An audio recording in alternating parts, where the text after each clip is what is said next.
আইনজীবীদের ব্যানারে আজকে সমস্ত আইনজীবীরা একত্রিত হয়েছেন। শেখ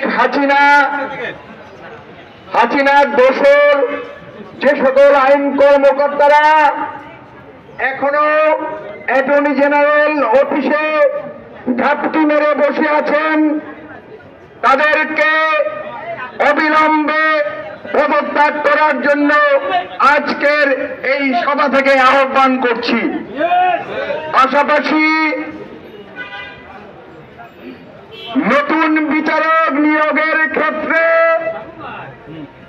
যে ধরনের অস্বচ্ছ ব্যবস্থায় তাদের নিয়োগের পায়তারা করছে, এই নিয়োগ সচেতন এবং বৈষম্য বিরোধী আইনজীবীরা কোনোই মেনে নিবে না। আমরা সুপ্রিম কোর্ট প্রিমিসিসে এই সব অবৈধ এবং অনৈতিক এবং অস্বচ্ছ সমস্ত কার্যক্রমের বিরুদ্ধে আমরা ঐক্যবদ্ধভাবে আন্দোলন করব। আমরা দেখতে পেয়েছি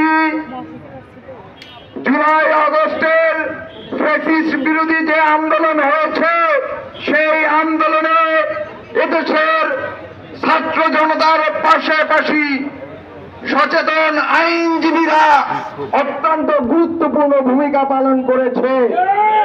কিন্তু আইনজীবীদের এই গুরুত্বপূর্ণ ভূমিকাকে পাশ কাটিয়ে এই ভূমিকাকে অবহেলা করে একটা কুচক্রী মহল বর্তমান সরকারের উপরে ভর করে আওয়ামী ফ্যাসিস্টরা আইন কর্মকর্তা হিসাবে এবং নতুন করে বিচারপতি হওয়ার পায়তারা করছে।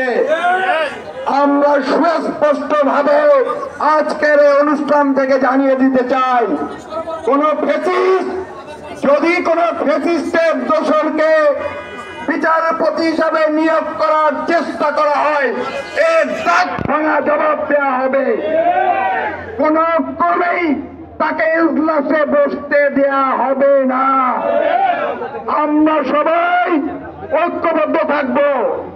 এখন আজকে এই অস্বচ্ছ প্রক্রিয়ায় বিচারপতি নিয়োগের যে প্রচেষ্টা চলছে, আর দোসর খুনি হাসিনার যে সহযোগীরা এখনো অ্যাটর্নি জেনারেল অফিসে রয়েছে, তাদের অবিলম্বে পদত্যাগের দাবিতে আমরা এখন সুপ্রিম কোর্ট প্রিমিসিসে মিছিল করব।